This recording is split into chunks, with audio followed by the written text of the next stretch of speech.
ಎಲ್ರಿಗೂ ನಮಸ್ಕಾರ.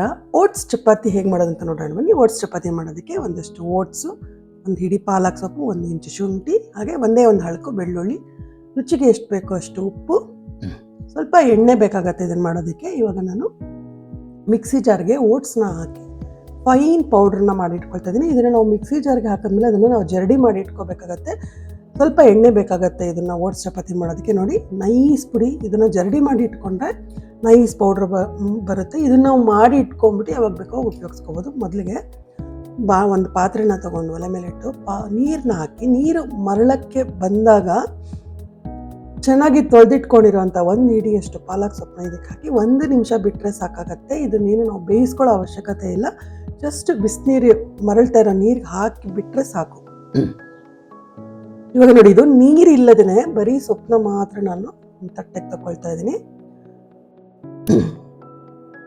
ಇವಾಗ ಇದಕ್ಕೆ ನಾವು ಬಿಸಿನೀರು ಹಾಕಿ ಇಟ್ಕೊಂಡಿರೋಂಥ ಇಡೀ ಪಾಲಕ್ ಸೊಪ್ಪನ್ನ ಹಾಕೊಳ್ತಾ ಇದ್ದೀನಿ. ಇದು ನಾವು ನೀರೇನು ಹಾಕೊಳ್ಳೋ ಅವಶ್ಯಕತೆ ಇರಲ್ಲ, ಅದರಲ್ಲೇ ನೀರಿನ ಅಂಶ ಇರುತ್ತೆ. 1 ಇಂಚಷ್ಟು ಶುಂಠಿ, ಹಾಗೆ ಒಂದೇ ಒಂದು ಹಳಕು ಬೆಳ್ಳುಳ್ಳಿನ ಹಾಕೊಳ್ತಾ ಇದ್ದೀನಿ. ಇದಕ್ಕೆ ಬೆಳ್ಳುಳ್ಳಿ ಉಪಯೋಗಿಸಲ್ಲ ಅನ್ನೋರು ಹಾಕ್ದಿರನೇ ಇರ್ಬೋದು. ನೋಡಿ, ಇದನ್ನು ಫೈನ್ ಪೇಸ್ಟ್ ಮಾಡ್ಕೊಂಡಿದ್ದೀನಿ. ಇವಾಗ ನಾವು ಜರಡಿ ಮಾಡಿಟ್ಕೊಂಡಿರೋಂಥ ಓಟ್ಸ್ ಪೌಡರ್ನ ಎಷ್ಟು ಬೇಕೋ ಅಷ್ಟು ಹಾಕೊಳ್ಳೋಣ. ಸ್ವಲ್ಪನೇ ಹಾಕ್ಕೊಂಡು ಕಲಿಸ್ಕೋಬೇಕಾಗತ್ತೆ. ಇವಾಗ ರುಬ್ಬಿಟ್ಕೊಂಡಿರೋಂಥ ಮಿಶ್ರಣ ಇದಕ್ಕೆ ಹಾಕೊಳ್ಳೋಣ. ನೋಡಿ, ಹೊರಗಡೆ ನೀರನ್ನ ಇದಕ್ಕೆ ಹಾಕೊಳ್ಳೋದು ಬೇಡ. ಈ ಮಿಶ್ರಣಕ್ಕೆ ಎಷ್ಟು ಬೇಕೋ ಅಷ್ಟೇ ನೀವು ನೋಡಿಕೊಂಡು ಪೌಡ್ರನ್ನ ಮಿಕ್ಸ್ ಮಾಡ್ಕೋಬೇಕಾಗತ್ತೆ. ರುಚಿಗೆ ಎಷ್ಟು ಬೇಕೋ ಅಷ್ಟು ಉಪ್ಪು ಹಾಕೊಳ್ಳೋಣ. ಇದು ಪಾಲಕ್ ಮತ್ತು ಓಟ್ಸ್ದು ಚಪಾತಿ ಏನಿದೆ, ಇದನ್ನು ನಾವು ಕಲಸಿದ ತಕ್ಷಣವೇ ಮಾಡಬೇಕಾಗತ್ತೆ. ಸ್ವಲ್ಪ ಹೊತ್ತಿಟ್ಟರೂ ಕೂಡ ಗಟ್ಟಿವಾಗಿ ಹೋಗುತ್ತೆ. ಅದು ಚಪಾತಿನ ಲಟ್ಸೋಕ್ಕೆ ಬರಲ್ಲ.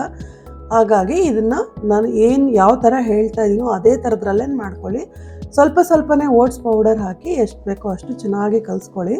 ಇವಾಗ ನೋಡಿ, ಚೆನ್ನಾಗಿ ನಾದ್ಕೊಂಡಾದ್ಮೇಲೆ ಸ್ವಲ್ಪ ಎಣ್ಣೆ ಹಾಕಿ ಇನ್ನಷ್ಟು ಕೈನಲ್ಲಿ ನಾದ್ಕೋಬೇಕಾಗತ್ತೆ. ಯಾಕೆಂದರೆ ಚೆನ್ನಾಗಿ ನಾದ್ಕೊಳ್ಳಿಲ್ಲ ಅಂದರೆ ನಾವು ಲಟ್ಸೋವಾಗ ಸೀಳ್ಕೊಳ್ಳೋ ಅಂಥ ಚಾನ್ಸಸ್ ಇರುತ್ತೆ. ಹಾಗಾಗಿ ಕೈನಲ್ಲಿ ಚೆನ್ನಾಗಿ ನಾದ್ಕೋಬೇಕಾಗತ್ತೆ. ಇದನ್ನು ಇಮ್ಮಿಡಿಯೇಟಾಗೇ ಮಾಡ್ಕೊಳ್ಳಿ.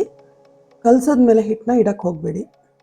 ಇದು ಡಯೆಟ್ ಮಾಡೋರಿಗೆ ತೋರಿಸ್ಕೊಡ್ತಾ ಇದ್ದೀನಿ. ಇದನ್ನು ಪ್ರತಿನಿತ್ಯ ಮಾಡ್ಕೊಂಡು ತಿನ್ನೋಕ್ಕಾಗಲ್ಲ. ವಾರದಲ್ಲಿ 1 ದಿವಸ ಓಟ್ಸ್ ಚಪಾತಿನ ಮಾಡ್ಕೊಂಡು ತಿನ್ಕೋಬೋದು. ನೋಡಿ, ಈ ಥರ ಮಾಡಿಕೊಂಡು ಇದನ್ನು ಈಕ್ವಲ್ ಆಗಿ ಉಂಡೆಗಳಾಗಿ ಕಟ್ ಮಾಡ್ಕೊಳ್ಳೋಣ. ಇದು ಹಿಂಗೆ ತಕ್ಷಣವೇ ಈ ಥರ ಕಟ್ ಮಾಡ್ಕೊಂಡು ತಕ್ಷಣವೇ ಲಟ್ಸಿ ಇಟ್ಕೊಂಬಿಡಿ. ಸ್ವಲ್ಪನೂ ಗ್ಯಾಪ್ ಬಿಡೋದು ಬೇಡ. ಈ ಥರ ಎಲ್ಲ ಮಾಡಿ ಇಟ್ಕೊಂಡು ಇವಾಗ ಒಂದೊಂದಾಗಿ ಎಲ್ಲವನ್ನು ಲಟ್ಸಿ ಇಟ್ಕೊಂಬಿಡೋಣ.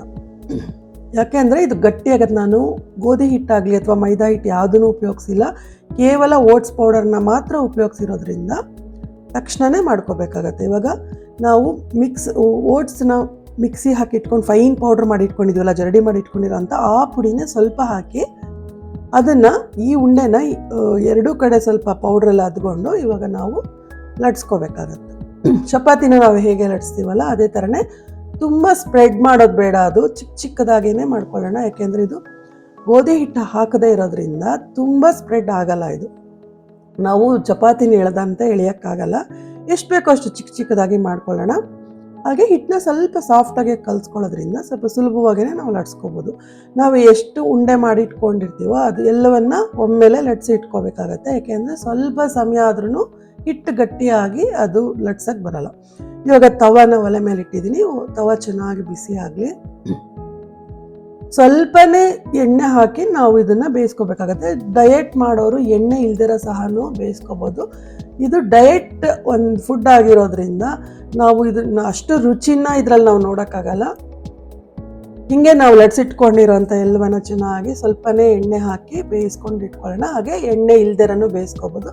ಇದಕ್ಕೆ ಯಾರೆಲ್ಲ ನಮ್ಮ ಚಾನಲ್ನ ಸಪೋರ್ಟ್ ಮಾಡ್ತಿದ್ದೀರಾ ನಿಮ್ಮೆಲ್ಲರಿಗೂ ಥ್ಯಾಂಕ್ ಯು ವೆರಿ ಮಚ್ ಅಂತ ಹೇಳ್ತಾ, ನಿಮ್ಮ ಸಪೋರ್ಟ್ ಸದಾ ನಮ್ಮ ಚಾನಲ್ ಮೇಲೆ ಹೀಗೆ ಇರಲಿ ಅಂತ ಹೇಳ್ತಾ, ಯಾರೆಲ್ಲ ಹೊಸದಾಗಿ ನಮ್ಮ ಚಾನಲ್ನ ನೋಡ್ತಿದ್ರೆ ನಮ್ಮ ಚಾನಲ್ನ ಸಬ್ಸ್ಕ್ರೈಬ್ ಮಾಡ್ಕೊಳ್ಳಿ. ಹಾಗೆ ಹೆಚ್ಚು ಶೇರ್ ಮಾಡಿ, ಕಮೆಂಟ್ ಮಾಡಿ, ಲೈಕ್ ಮಾಡಿ ಅಂತ ಹೇಳ್ತಾ, ನೋಡಿ, ತುಂಬ ಅದ್ಭುತವಾದ ಒಂದು ಡಯಟ್ ಫುಡ್ ಅಂತಲೇ ಹೇಳ್ಬೋದು. ಒಮ್ಮೆ ಟ್ರೈ ಮಾಡಿ. Thank you very much.